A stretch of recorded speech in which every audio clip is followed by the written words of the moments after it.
Hello friends, இன்றைக்கி நம்ம சேனலில் என்ன பார்க்க போகிறோன்னா ஒரு முக்கியமான ஜோதிட தாள்களை தான் இந்த வீடியோவில் பார்க்க போகிறோம். ஸோ பார்க்குறதுக்கு முன்னாடி எதை பற்றிய தாள்கள் பார்க்க போகிறோம் அப்படிங்கிறத இன்ட்ரோவில் ஷேர் பண்ணுறேன், வாங்க பார்ப்பீங்க. 2026 ஆண்டில் 3வது மாதமான மார்ச் மாதமானது பிறந்துருச்சு. ஸோ ஆண்டு பிறந்ததே தெரியல, டக்குன்னு 2 மாதம் முடிந்து 3வது மாதமானது ஸ்டார்ட் ஆயிருச்சு. ஸ்டார்ட் ஆன 3வது மாதம் ஒரு சாதாரண மாதம் கிடையாது. மாதம் தொடங்கின முதலேயே ஒரு பயங்கரமான விஷயமானது நடந்தது. அது என்னன்னு பார்த்தீங்கன்னு வச்சுக்கோங்களேன், இந்த ஆண்டுடைய முதல் சந்திர கிரகணம் தான். ஸோ கிரகணம் நடந்த கையோடு இந்த மார்ச்சில் நிறைய கிரக மாற்றங்கள் இருக்குது. அதனால் ஒவ்வொரு ராசியை சேர்ந்தவர்களுக்கும் எல்லாமே மாறப்போகுது. அதாவது கிரகங்களால் நேரமானது நெருங்கிடுச்சு என்று சொல்லலாம். அந்த நேரம் என்ன நேரம் அப்படிங்கிறத தான் இந்த வீடியோவில் ஷேர் பண்ண போகிறேன். ஸோ எந்த ராசிக்கு ஷேர் பண்ண போகிறேன்னா, கடக ராசிக்காரங்களுக்கு ஷேர் பண்ண போகிறேன். கடக ராசியில் பிறந்த நேயர்கள் யாராக இருந்தாலும் இந்த ஒரு வீடியோவை ஸ்கிப் பண்ணாமல் பாருங்கள். உங்கள் ராசியை சேர்ந்தவர்களுக்கு இந்த கிரகங்களால் என்ன நேரம் உங்களுக்கு அப்படிங்கிறத தெரிஞ்சுக்குங்க. சிவன்மலை ஆண்டவர் உத்தரவு பெட்டியில் எப்படி உத்தரவு பொருள் சமுதாயத்தில் தாக்கங்களை ஏற்படுத்துமோ அதுபோல தான் கிரகங்களும் சில நேர தாக்கங்களை ஏற்படுத்தும். நம்ம எல்லாரும் நினைக்கிறோம் நம்ம லைஃப்பில் நடக்கக்கூடிய எல்லாத்துக்குமே காரணம் விதிதான்ட்டு. ஆனால் விதியெல்லாம் கிடையாது, எல்லாத்துக்குமே காரணம் கிரகங்கள் தான். கிரகங்கள் நமக்கு சாதகமாக அமைஞ்சால் சாதகமான பலனும், கிரகங்கள் நமக்கு பாதகமாக அமைஞ்சால் பாதகமான பலனும் கிடைக்கும். ஸோ கிரகங்களால் தான் எல்லாமே நடக்குது அப்படிங்கிறத நாம் தெரிஞ்சு அதற்கேற்ப நாம் நடந்தாவே கண்டிப்பாக நம்ம லைஃப்பில் பல விஷயங்களை சாதிக்க முடியும். ஸோ அந்த வகையில் கடகம் ராசியை சேர்ந்தவர்களுக்கு என்ன நடக்குங்கிறத இந்த வீடியோவில் சொல்ல போகிறேன். கடக ராசிக்காரங்க கிரகங்களால் உங்களுக்கு என்ன நடக்கும் அப்படிங்கிறத தெரிஞ்சு அதற்கேற்ப நடந்து பயன்பெறுங்க. அதுக்கு முன்னாடி மார்ச்சில் என்னென்ன கிரக பயிற்சிகள் நடக்கும் அப்படிங்கிறத ஷேர் பண்ணுறேன். ஏன்னா முதல்ல அதை தெரிஞ்சுக்கிறது தான் ரொம்ப நல்லது. சரி வாங்க, அது என்னென்னங்கிறத பார்க்கலாம்.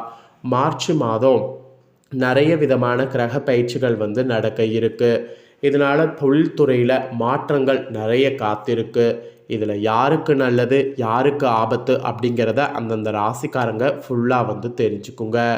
2026 ஆண்டில் 3வது மாதமான மார்ச்சானது ஞாயிற்றுக்கிழமை இந்த டைம் பிறந்துருச்சு. எதிர்வரக்கூடிய இந்த மார்ச் 2026 குறிப்பிடத்தக்க கிரகநிலை மாற்றங்கள் நிறைய காண இருக்குது. குறிப்பாக மார்ச் 2ஆம் நாள் மீனராசியில் சஞ்சாரம் செய்யக்கூடிய சுக்கிரன் மால்விய ராஜயோகத்தை உண்டாகிறார்.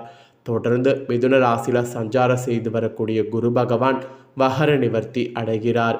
இதே போன்று மார்ச் 15 அன்னைக்கு சூரியன் மீன ராசியில் குடியேறுகிறார். இந்த மாதிரி சுபிட்சமான கிரகநிலை மாற்றங்கள் நிறைய வருகிறது. ஸோ மார்ச் மாதம் நிகழ இருக்கக்கூடிய இந்த கிரகநிலை மாற்றங்களுடைய தாக்கம்தான் ஒவ்வொரு ராசிக்காரங்களுக்கும் என்ன பலன் அளிக்கும் என்பதை குறித்து விரிவாக ஜோதிடர்கள் சொல்லியிருக்காங்க. அதில் கடக ராசியில் பிறந்தவங்களுக்கு என்ன நடக்குங்கிறத தான் இந்த வீடியோவில் பார்க்க போகிறோம். கிரகநிலை கணிப்பவர்கள் கூற்றுப்படி மார்ச் 2026 சாதகமான பலன்களை அளிக்கக்கூடிய கிரகநிலை மாற்றங்கள் பல நிகழ இருக்குது. இதில் தனிநபர் வாழ்க்கையில் நேர்மறையான மாற்றங்களை கொண்டு வரக்கூடிய குரு பகவான் மார்ச்சுடைய 11ஆம் தேதி வகர நிவர்த்தி அடைகிறார். இந்த கிரகநிலை மாற்றமானது உண்மையில் சுபிட்சமான மாற்றமாக பார்க்கப்படுது. இதே போன்று கும்பராசியில் மார்ச் 21ஆம் நாள் புதன் வகர நிவர்த்தி அடைகிறார். தொடர்ந்து வரக்கூடிய மார்ச் 26ஆம் நாள் செவ்வாய் கிரகம் எழுச்சி அடைகிறது. கிரகங்கள் எழுச்சி அடைகிறது, வகர நிவர்த்தி ஆகிறது. இந்த மாதிரி நிறையவே மார்ச்சில் கிரக மாற்றங்கள் இருக்குது. ஸோ குறிப்பிட்ட நாள் பயிற்சின்னு பார்க்கும்போது மார்ச் 2 மீன ராசியில் சுக்கிரன் சஞ்சாரம், மார்ச்சுடைய 11 மிதுனத்தில் குரு வகர நிவர்த்தி, மார்ச்சில் 14 கும்பத்தில் புதன் வகர நிலை எழுச்சி, மார்ச் 15 மீன ராசியில் சூரியன் சஞ்சாரம், மார்ச் 21 கும்பத்தில் புதன் வகர நிவர்த்தி, மார்ச் 26 கும்பத்தில் செவ்வாய் எழுச்சி. இந்த மாதிரி கிரகங்களுடைய பயிற்சிகள் வலுவாக இருக்குது. ஸோ இதனோட அடிப்படையில் தான் கடக ராசியில் பிறந்தவங்களுக்கு என்னென்ன பலன் கிடைக்கும் அப்படிங்கிறது குறிப்பிடப்பட்டிருக்கு. ஸோ குறிப்பிடப்பட்ட பலனை இப்போ இந்த வீடியோவில் ஷேர் பண்ண போகிறேன். ஸோ தெளிவாக உங்களுக்கான பலனை தெரிஞ்சுக்குங்க. இவ்வளவு நேரம் மார்ச்சில் நடக்கக்கூடிய முக்கியமான அந்த விஷயங்கள்லாம் தெரிஞ்சுக்கிட்டீங்க. இப்போ தான் உங்களுக்கான பலனை சொல்ல போகிறேன். அந்த பலனை டீப்பாக இந்த வீடியோவில் கடக ராசிக்காரங்க தெரிஞ்சுக்குங்க. தெரிஞ்சு அதற்கேற்ப நடந்து பலன் பெறுங்க. கடகராசி புனர்பூச 4ஆம் பாதம் பூஷம் ஆயில்யம் நட்சத்திரத்தில் பிறந்தவங்களுக்கு நான் சொல்லக்கூடிய கணிப்பு கரெக்டாக இருக்கும். ஸோ கடகராசி இந்த நட்சத்திரத்தில் பிறந்தவங்க வீடியோவை பாருங்கள். முதல்ல உங்களுக்கு கிரகநிலை என்ன மாதிரி அமைஞ்சிருக்குங்கிறத சொல்லிடுறேன். கிரகநிலை என்ன மாதிரி அமைஞ்சிருக்குங்கிறத தெரிஞ்சுக்குங்க. ராசியில் சந்திரன், தனவாக்கு குடும்பஸ்தானத்தில் கேது, கலஸ்தரஸ்தானத்தில் சூரியன், சுக்கிரன், புதன் வக்கரத்தோடு கூட சனி, ராகு, செவ்வாய், அயனசைன போகஸ்தானத்தில் குரு வக்கரத்தோடு இந்த மாதிரி தான் கிரகநிலைகள் உங்களுக்கு அமைஞ்சிருக்கு. ஸோ இதனோட அடிப்படையில் தான் உங்களுக்கு பலன்களே குறிப்பிடப்பட்டிருக்கு. சரி, என்ன பலன்கள் கிடைக்கும் அப்படிங்கிறத வாங்க அதிரடியாக இந்த வீடியோவில் பார்க்கலாம்.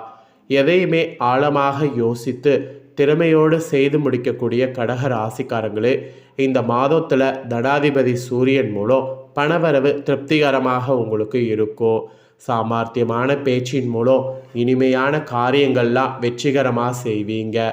ஆனால் தாமதமான பலனே கிடைக்கும். எதிர்பார்த்த உதவிகள் தாமதமாக வந்து சேரும். அடுத்தவர்களுக்கு உதவிகள் செய்யும்போது கவனமாக இருப்பது நல்லது. மெயினாக நீங்கள் கவனம் இல்லாமல் இருந்தீங்கன்னா அதில் உங்களுக்கு தான் பிரச்சனை வரும். அப்புறம் தொழில் வியாபாரம் பொறுத்த வரைக்கும் எதிர்பார்த்த அளவு வேகமாக இல்லாவிட்டாலும் நிதானமாக இருக்கும். மெயினாக பணவரவு வரும். ஸோ கவலைப்பட வேண்டாம். வாடிக்கையாளர்கள்லாம் அனுசரித்து செல்வது தொழில் வியாபாரத்தில் நல்லது. இல்லைனா உங்களுக்கு தான் பார்த்தீங்கன்னு வச்சுக்கோங்களேன் கஷ்டம். அப்புறம் உத்தியோகத்தில் இருப்பவர்களுக்கு எதையுமே ஆலோசித்து செய்வது நன்மை தரும். மேல் அதிகாரிகள் கூறுவதற்கு மாற்று கருத்துக்களை கூறாமல் இருப்பது நல்லது. குறிப்பாக கணவன் மனைவி ஒருவரை ஒருவர் அனுசரித்து செல்வது நல்லது. அப்போ தான் உங்களுக்கு எந்த ஒரு பிரச்சனையும் வராது. இல்லைனா உங்களுக்கு தான் பிரச்சனை வரும். அப்புறம் குடும்பத்தில் இருப்பவர்களோடு நிதானமாக பேசுவது குடும்ப அமைதியை தரும். அது மட்டும் இல்லாமல் நண்பர்கள் உறவினர்கள்லாம் விலகி செல்வது போல் இருக்கும். ஸோ விட்டு பிடிப்பது நல்லது. விட்டு பிடிக்காமல் இருந்தீங்கன்னா உங்களுக்கு தான் பிரச்சனை. குழந்தைகளுடைய எதிர்பார்ப்பை நிறைவேற்றுங்க. அப்போ தான் அவங்களுக்கும் உங்களுக்கும் ஒரு பாண்டிங் ஸ்ட்ராங் ஆகும். பெண்களுக்கு கூட எதிர்பார்த்த உதவிகள் கிடைக்க பெறுவீங்க. மாற்று கருத்துக்களை மற்றவர்களிடம் கூறாமல் இருப்பது நன்மை தரும். மீறி கூறினீங்கன்னா அது உங்களுக்கு பெருத்த நஷ்டத்தை ஏற்படுத்தும். கலைத்துறையில் இருக்கிறவங்களுக்கு கூட எல்லாரையுமே எளிதில் வசீகரிக்கக்கூடிய திறமையானது அதிகரிக்கும்.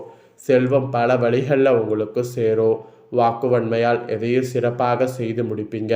அதனெல்லாம் யூஸ் பண்ணுங்க. அதுக்கப்புறமா அரசியல் துறையில் இருக்கிறவங்களுக்கு உங்களுடைய செயல்களுக்கு முட்டுக்கட்டை போட்டவர்கள் இருப்பாங்கள்ல, அவங்களாம் விலகி ஓடுவாங்க. ஸோ விலகி ஓடுறதுனால உங்களுக்கு பார்த்தீங்கன்னு வச்சுக்கோங்களேன் நிறைய முயற்சிகளில் சாதகமான பலன் கிடைக்கும். அதனால் புது முயற்சிகள்லாம் தாராளமாக மேற்கொள்ளலாம். பணவரவும் அதிகரிக்கும். நீண்ட நாட்களாக இருந்து வந்த பிரச்சனைகள் சாதகமாக நடந்து முடியும். அதனால் அரசியலில் இருக்கிறவங்க அந்த பிரச்சனையை முடிக்க முயற்சி பண்ணுங்க. அப்புறம் மாணவர்களுக்கு கூட எதையும் ஒரு முறைக்கு இருமுறை ஆலோசி செய்வது நன்மை தரும். அப்போ தான் கல்வியில் முன்னேற்றம் காண முடியும். அதனால் அந்த மாதிரி செயல்படுங்க. கடக ராசியில் பிறந்தவங்களுக்கு இதுதான் பலன்கள் என்பது குறிப்பிடப்பட்டிருக்கு. இதில் நட்சத்திரத்துக்கேற்ப பார்க்கும்போது ஃபஸ்ட்டு புனர்பூச 4ஆம் பாதத்தில் பிறந்தவங்களுக்கு இந்த டைம் பொருட்களை களவு கொடுக்க நேரிடலாம். உங்களின் உடைமைகள் மீது கண்ணும் கருத்துமாக இருக்க வேண்டும். புதிய நண்பர்கள் கிடைப்பார்கள். அறிமுகம் இல்லாதவர்களுடைய வீட்டில் எதையும் உட்கொள்ள வேண்டாம். அது உங்களுக்கு தான் ஆபத்தை ஏற்படுத்தும். அப்புறம் பூஷமில் பிறந்தவங்களுக்கு சொல்லப்பட்டிருக்கு இந்த டைம் நீங்கள் அமைதியாக இருந்தாலும் வீண் சண்டைகள் மற்றும் வீணான குழப்பங்கள் உங்களை தேடி வர வாய்ப்பு இருக்குது. தகுந்த வரன் கிடைத்து திருமண ஏற்பாடு இனிதே நடந்தேறும். வீடு, நிலம் மற்றும் வாகனங்கள் வாங்குறதா இருந்தால் தாராளமாக வாங்கலாம், பிரச்சனை இல்லை. அப்புறம் ஆயில்யம் பிறந்த நட்சத்திரத்துக்கு சொல்லப்பட்டிருக்கு உங்களுக்கு இனி வரக்கூடிய நாட்கள் தொழிலில் நல்ல லாபம் கிடைக்கும். ஆனாலும் கவனமோடு நடந்து கொள்ளுங்க. போட்டித் தேர்வுகள் சாதகமாக அமையும். சிலர் கல்வி பயில வெளியூர்களுக்கு செல்ல வேண்டியது வரும். கண்டிப்பாக வெளியூர்லாம் சென்று பாருங்க, நல்ல முன்னேற்றம் தான். இது உங்கள் நட்சத்திரத்துக்கு ஏற்ப சொல்லப்பட்டிருக்கு. பரிகாரம் என்னன்னா, நீங்கள் இனி வரக்கூடிய நாட்களில் பௌர்ணமி வரும்ல, அப்போ சத்யநாராயண பூஜை செய்து விரதம் இருப்பது கஷ்டங்களை போக்கும். மனக்குழப்பம் நீங்கி திகிரிய உண்டாகும். அதனால் இந்த ஒரு பூஜையை செய்ய மறக்காதீங்க. இதுதான் உங்களுக்கு சொல்லப்பட்ட பரிகாரம். ஸோ இந்த ஒரு வீடியோவை நீங்கள் இப்போ பார்த்து பயனடைஞ்சது போல் உங்கள் ஃப்ரெண்ட்ஸ் ஃபேமிலியில் இருக்கிறவங்களும் பார்த்து பயனடையணும்னு நினச்சிங்கன்னா வீடியோ லைக் பண்ணி உங்கள் ஃப்ரெண்ட்ஸ் ஃபேமிலிக்கு ஷேர் பண்ணுங்கள். உங்கள் ஃப்ரெண்ட்ஸ் ஃபேமிலியில் இருக்கிறவங்களும் பார்க்கட்டும். அவங்களும் கடக ராசிக்காரங்களாக இருந்தாங்கன்னா இதை தெரிஞ்சு இதற்கேற்ப நடந்து பலன் பெறட்டும். இதே போல் புதிய தகவல்களை தெரிந்து கொள்ள மறக்காமல் நம்ம சேனலை சப்ஸ்கிரைப் பண்ணுங்கள், கூட பெல் பட்டனை ப்ரெஸ் பண்ணுங்கள். அதை நீங்கள் பண்ணிட்டீங்கன்னா இனி நான் போகிற மற்ற அப்டேட்டான எல்லா வீடியோஸும் உடனுக்குடனே தெரிந்து கொள்ளலாம். ஸோ மறக்காமல் பண்ணுங்கள். நெக்ஸ்ட்டு இதே போல் சுவாரஸ்யமாக வேறொரு வீடியோவில் சந்திக்கிறேன்.